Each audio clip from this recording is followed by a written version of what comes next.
ศ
ูนย์วัฒนธรรมเด็กนครหลวง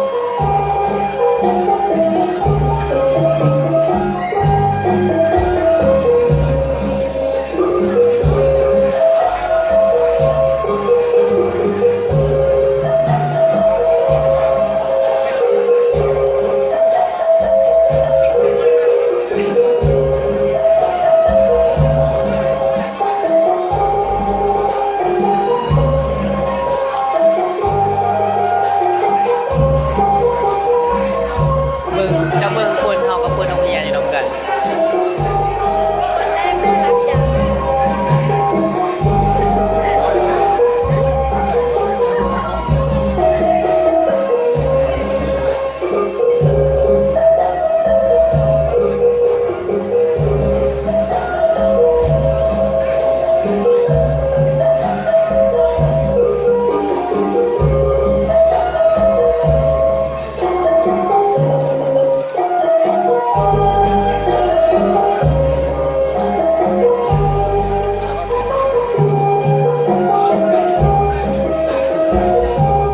เขารำเต็มเพลงเลยใช่ไหมครับ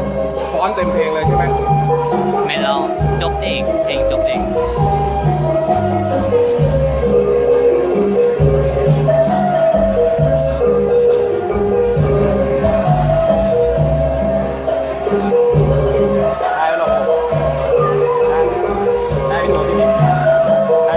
ทางหลัก